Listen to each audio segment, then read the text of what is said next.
தாவக்காக்கு ஓட்டு போடாதீங்க. ஓட்டு போட்டா பிஜேபி உள்ள வந்துடும். இது இப்போ இந்த நாள் பேசுற பேச்சு. கட்சி ஆரம்பிக்கும் போது, தமிழக வெற்றி கழகம் ஆரம்பிக்கும் போது, தளபதி கட்சி ஆரம்பிக்க போறாருன்னும் போது திமுகவோட ரியாக்ஷன்ஸ் எப்படி இருந்ததுன்றத நம்ம எல்லாரும் பார்த்திருப்போம். ஃபர்ஸ்ட் என்ன சொன்னாங்க? நடிகர்கள் யாருன்னா கட்சி ஆரம்பிக்கலாங்க, அதனால என்ன இருக்கு, ஜனநாயக நாடு, அப்படி நைஸா லைட்டா பேச ஆரம்பிச்சாங்க.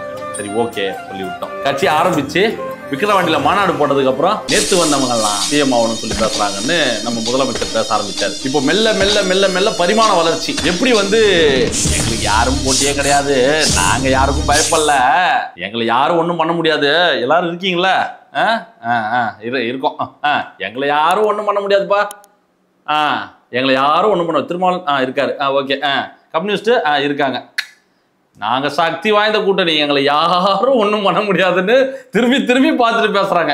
முதலமைச்சரும் துணை முதலமைச்சரும் மேடை ஏறும் போதெல்லாம் அவங்களுக்கு அந்த வார்த்தை வரத்துக்கான தைரியம் கொடுக்குற இடம் எங்க?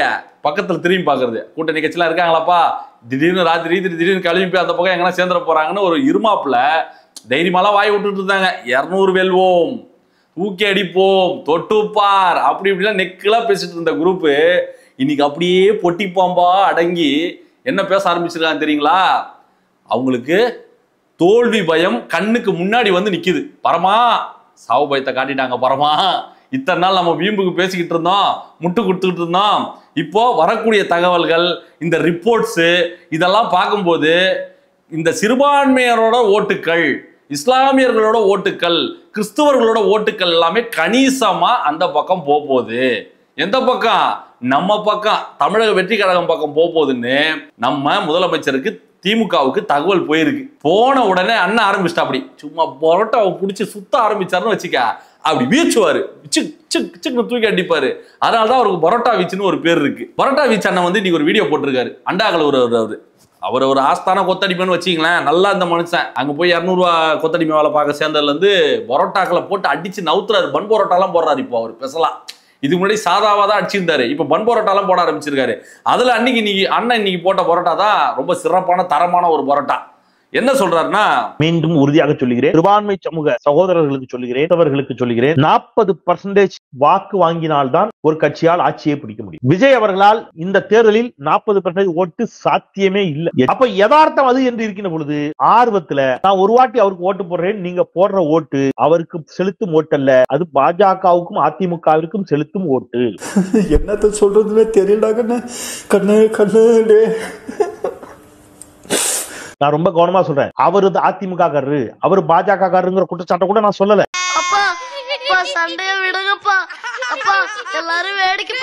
நீங்க அவருக்கு போடுகின்ற ஓட்டின் மூலமாக திமுக ஒரு தொகுதியில் 3000-4000 ஓட்டு குறைஞ்சி ஒருவேளை திமுக ஒரு 10 தொகுதியை இழக்கக்கூடிய ஒரு அபாயம் ஏற்பட்டால், அதிமுக பாஜக கூட்டணி தமிழ்நாட்டில் ஆட்சி அமைக்கும் நிலை ஏற்பட்டால், தமிழ்நாட்டில் பாஜக கூட்டணி அமைச்சரவையோடு அதிமுக ஆட்சி அமைக்கும் நிலை ஏற்பட்டால், அதன் பிறகு தமிழ்நாட்டை எந்த கடவுளாலும் காப்பாற்ற முடியாது. வீட்டுல கும்பலையா கூட இவ்வளவு அழுக மாட்டாளுங்க. ஆனா நீ இந்த ஆளே அழுகிறீடா, இந்த ஆளே அழுகிறேன். ஏன்னா பாஜக அவ்வளவு கொடூரமாக தன்னுடைய கரங்களை விரித்து விடும். பாஜக இன்னைக்கு ஒரே ஒரு வாட்டி ஓட்டு போடுங்கன்னு உட்கார்ந்தார் மோடி 2014. அகற்ற முடியுதா? முடியாது. தமிழ்நாட்டில் கால் வைத்து விட்டால் அவர்களை அப்புறப்படுத்தவே முடியாது. எனவே ஆர்வ கோளாறுல ஏன் ஒரு ஓட்டு தானே விஜய்க்கு போடுறேன் நீங்க போட்டீங்கன்னா, நான் விஜய் நல்லவராக கூட இருக்கட்டும், ஒன்னும் பிரச்சனை இல்லை. ஆனால் இந்த தேர்தலில் அவரால் வெற்றி பெற்று ஆட்சி அமைக்கவே முடியாது என்ற யதார்த்தத்தை புரிந்து கொண்டு யதார்த்த நிலையிலிருந்து வாக்குகளை செலுத்தினால் நீங்கள் புத்திசாலி. இல்லைன்னா எலெக்ஷன் அந்த பொத்தான அமுக்கிற நேரம் குஜராத்தையும் மணிப்பூரையும் உத்தரப்பிரதேசத்தையும் பீகாரையும் ஸ்டேன் சாமியாரின் நிலைமையையும் உயிரோட வச்சு எரிச்சு கொண்டாங்களே ஜீப்ல. ஐயோ கடவுளே கடவுளே, கண்ணு வேண்டாடா சாமி. அதெல்லாம் மைண்ட்ல வச்சுக்கிட்டு நீங்க உங்கள் வாக்குகளை செலுத்துவது உங்களுக்கு நல்லது. மகாசனங்களே, இதெல்லாம் எதுக்காக செய்யறேன்னா எல்லாம் ஒரு சான் வயித்துக்காகத்தான். விஜய் ஜெயிக்கிறதுக்கு வந்து 40% ஓட்டு வேணுங்க. 40% ஓட்டு இருந்தாதான் விஜயால ஜெயிக்க முடியும். விஜய் அவர்கள் வந்து நல்லவர் தான், நான் தப்புலாம் சொல்ல வரல. எந்த லெவலுக்கு இறங்கிட்டாங்க பாருங்க. நேத்து வந்தவங்கலாம் பச்சா நடிகரு, அவங்களுக்கு எல்லாம் என்ன தெரியும்னு பேசிக்கிட்டு இருந்த வாய் இன்னைக்கு என்ன சொல்லுது? அவர் பிஜேபியால் இயக்கப்படுகிறார், அதிமுக ஆளுலாம் நான் சொல்லல, அவர் நல்லவராகவே இருக்கட்டும், நான் தப்பு சொல்லல. ஆனா ஜெயிக்கிறதுக்கு 40% வேணும்.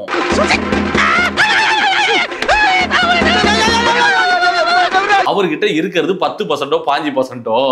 இதுக்கு முன்னாடி என்ன சொன்னாங்க, 2% கூட வராதுங்க. இப்போதான் மெல்ல கொஞ்சம் நவுந்து ஒரு 10லேருந்து 15க்கு வந்திருக்காங்க.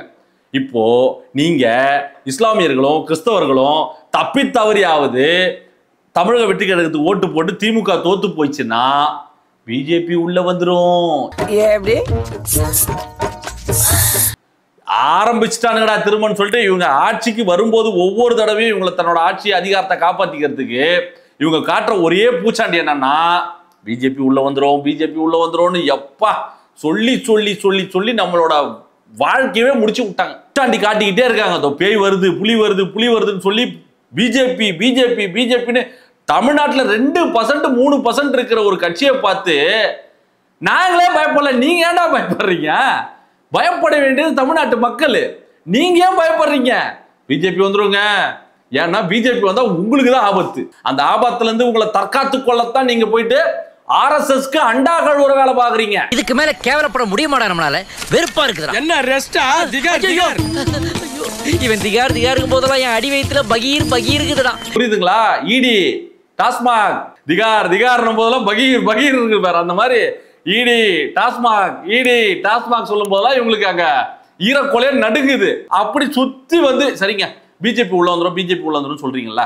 பிஜேபி மற்ற மாநிலங்களில் செய்யறதுக்கும் தமிழ்நாட்டில் நீங்க செய்யறதுக்கும் ஏதாச்சும் டிஃபரன்ஸ் இருக்கா? 9 பொருத்தமும் சும்மா 10 பொருத்தமும் பக்கவா பொருந்தி வருது. அவங்களும் அங்க பிஜேபி ஆளும் மாநிலங்கள்ல என்ன நடக்குது? சட்டம் ஒழுங்கு பிரச்சனை, பெண்களுக்கு பாதுகாப்பு இல்ல, தினசரி வந்து குற்றச்செயல்கள் இப்படி தொடர்ந்து நடந்துகிட்டு இருக்கு. விலைவாசி உயர்வு கட்டுப்படுத்த முடியல, எதனா கேட்டா அப்படித்தான் நடக்கும் போடான்னு மிரட்டுறது, சாமானியர்களை போராட விடாம பண்றது, இப்படி இப்படி கொடுத்த வாக்குறுதிகள் நிறைவேற்றாம ஏமாத்துறது, இதெல்லாம் தான் பிஜேபியோட மாடல். மோடி மாடல். நீங்க தான் டேடி மாடல் ஆச்சே. டேடி மாடல் நீங்க என்ன பண்றீங்க? இங்க நீங்க கொடுத்த வாக்குறுதிகளை நிறைவேற்றிட்டீங்களா?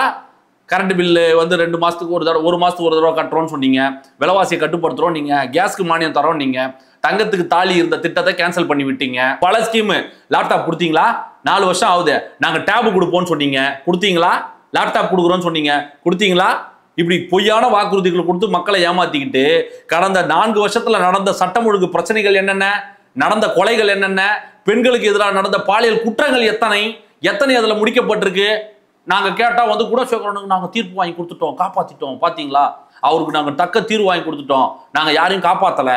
பொள்ளாச்சி சம்பவத்தை மேற்கோள் காட்டி ஐயோ நடக்காம தடுக்கிறது அரசோட வேலையா? நடந்ததுக்கு அப்புறம் காப்பாத்திட்டோம் சொல்றது வந்து அரசோட வேலையா?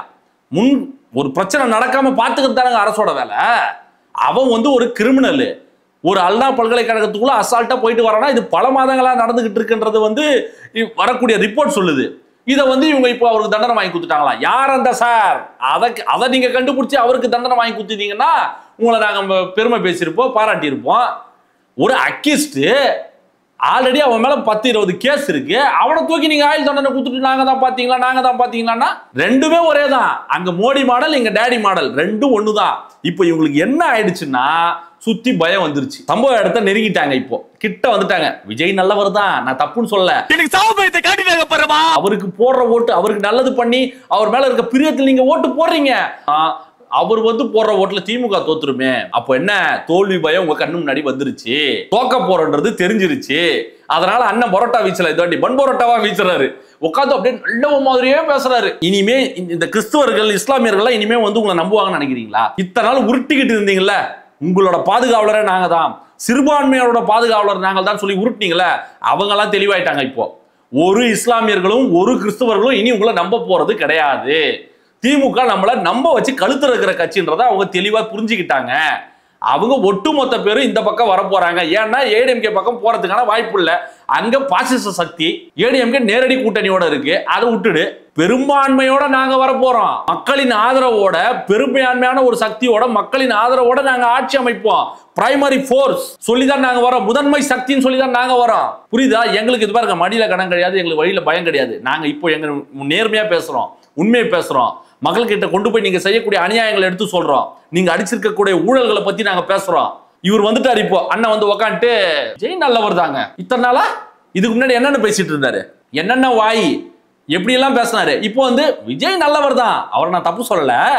ஆனா நீங்க அவருக்கு போட்டா பிஜேபி உள்ள வந்துடும். அது வருதோ வரலன்றதெல்லாம் பிஜேபி நாங்க பாத்துக்கிறோம். வந்து பிஜேபி எப்படி எதிர்க்கணும், எந்த இடத்துல எதிர்க்கணும், எங்க தலைகீழ நின்னாலும் தமிழ்நாட்டுல பிஜேபி வளருமாங்க? நீங்க சொல்லுங்க, இந்த வீடியோ பாக்குற நீங்க சொல்லுங்க, நீங்க உங்க ஜென்மத்துல நீங்க ஓட்டு போடுவீங்களா பிஜேபிக்கு? தாமரை மலருமா இங்க தமிழ்நாட்டுல? சொல்லுங்க. வாய்ப்பு இல்ல ராஜா, வாய்ப்பு கிடையாது. இல்லவே இல்லாத, நடக்கவே நடக்காத ஒரு விஷயத்தை நினைச்சு கற்பனையில நீங்க பிஜேபி பிஜேபி பிஜேபின்னு சொல்லி ஊரை ஏமாத்தினது போதும். மக்கள் விழித்துக் கொண்டார், இனி பிழைத்துக் கொள்வார்கள். நிச்சயமா சொல்றேன், உங்க ஆட்சியில மக்கள் தெளிவாயிட்டாங்க. அப்பாடா போதுண்டா சாமி, 10 வருஷம் இவங்களை கூப்பிட உட்கார வச்சோம், சரி திருந்திட்டாங்கன்னு நினைச்சு இவங்களை வந்து ஆட்சியில வந்து உட்கார உங்களுக்கு வாய்ப்பு கொடுத்தா நீங்க என்ன பண்றீங்க? அவங்க 10 வருஷம் செஞ்சதை விட எக்ஸ்ட்ராவா நீங்க செய்றீங்க. 2 பேருக்கும் ஒன்னும் வித்தியாசம் எல்லாம் கிடையாது. அவங்க டைம்ல வந்து 5% கொடுத்தாங்கன்னா உங்க கட்சியில உங்க ஆட்சி வரும்போது 10%. இன்னைக்கும் வந்து டாஸ்மாக்ல 10 ரூபாய் எக்ஸ்ட்ரா வாங்கி தானே இருக்காங்க. யார் அதை கண்டுக்கிட்டாங்க? டிஜிட்டலைஸ் ஆனது பிறகும் 10 ரூபாய் போயிட்டு தான் இருக்கு. யார் கேள்வி கேட்பாங்க? கேள்வி கேட்கறவங்கள நீங்க என்ன பண்றீங்க? ஒண்ணு அரசு தன் நடவடிக்கை எடுக்குது, இல்லைன்னா செத்து போயிடுறாங்க மர்மமான முறையில். அது எப்படின்னு தெரியல. பெண்களுக்கு பாதுகாப்பு இல்லை. இப்போ இந்த இந்த இந்த அலங்கோல ஆட்சி நமக்கு தேவையான மக்கள் தெளிவாயிட்டாங்க. பெருவான்மையான மக்களோட ஆதரவு தளபதிக்கு இருக்கு. அதை பார்த்து வரக்கூடிய ரிப்போர்ட், கருத்து கணிப்புகள், பர்சன்டேஜ் எல்லாம் பார்த்துட்டு இவங்களுக்கு வந்து இப்போ புட்டுங்க ஆரம்பிச்சிச்சு. வேலைக்கு ஆகாது, கண்ணு முன்னாடியே தெரியுது, எப்படியே ஜோதி தெரியுது, தோல்வி ஜோதி தெரியுது, அணைய போற விளக்கு பிரகாசமா எரியுது, நம்ம கதை முடிஞ்சுதுன்னு தெரிஞ்சிருச்சு, இவங்க பொழப்பு இனிமே நடத்த முடியாதுன்னு தெரிஞ்சிருச்சு. அதனால இப்போ வந்து என்ன சொல்றாங்க? விஜய் நல்லவர் தான், ஓட்டு போட்டா பிஜேபி வந்துடும். இதே ஸ்ட்ராட்டஜிங்க. இன்னும் எத்தனை நாளைக்கு இவங்க ஏமாத்துறாங்கன்னு பார்ப்போம். ஆனா இன்னைக்கு அந்த அண்ணன் பரோட்டா வீச்சோட வீடியோ பார்த்துட்டு எனக்கு ரொம்ப சந்தோஷம். என்னடா அண்ணனோட வரமா இப்படி பேச வச்சிட்டீங்களா, அண்ணனை புலம்பு வச்சிட்டீங்களா. எந்த சூழ்நிலையிலையும் எந்த நேரத்திலையும் முட்டுக்கு தயங்காதவர் எங்கள் அண்ணன் பரோட்டா வீச்சு. எவ்வளவு ஒரு தன்னம்பிக்கையோட பேசுவார் தெரியுங்களா? கான்பிடன்ட் லெவல்லாம் பரோட்டா வீச்சு தான். அவரே இன்னைக்கு கதி கலங்கி போய் விஜய் நல்லவர் தான், ஓட்டு போட்டா பிஜேபி வந்துடும். எந்த லெவலுக்கு அவர் பேச வச்சிருக்குன்னா, அப்ப வரக்கூடிய செய்திகள் என்னவாக இருக்கு? தோக்க போறது உறுதி, வீட்டுக்கு போறது விருதி, ரிட்டையர்மெண்ட் கிடைக்க போவது உறுதி. அதெல்லாம் உங்க கண்ணு முன்னாடி தெரிய ஆரம்பிச்சிருச்சு. அதனால இந்த புலம்புகள் எல்லாம் இருக்கு. அண்ணா குமார், அது அவ்வளவுதான், டைம் முடிஞ்சது. மக்களே, நாம் சரியான பாதையை நோக்கி பயணித்துக் கொண்டிருக்கிறோம். பெருவாரியான மக்களோட ஆதரவு நமக்கு இருக்கு. இன்னும் இந்த ஜூன் மாசம் எண்டுல, இந்த மிட்ல தளபதி அவர்கள் மக்களை சந்திக்க போகும்போது அப்படியே ஒரு ஃபோர்ஸ் திரும்பும். அதுக்கப்புறம் பாருங்க, இதை விட உச்சக்கட்ட கதறல் இருக்கும்.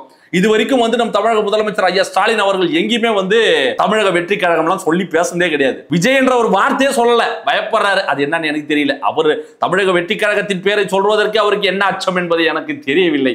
சொன்னாங்கல்ல, திமுக பேரை சொல்ல தைரியம் இருக்கா, பிஜேபி பேரை சொல்ல தைரியம் இருக்கா, ஏடிஎம்கே பேரை சொல்ல தைரியம் இருக்கா எல்லாம் கேட்டுட்டு இருந்தாங்க.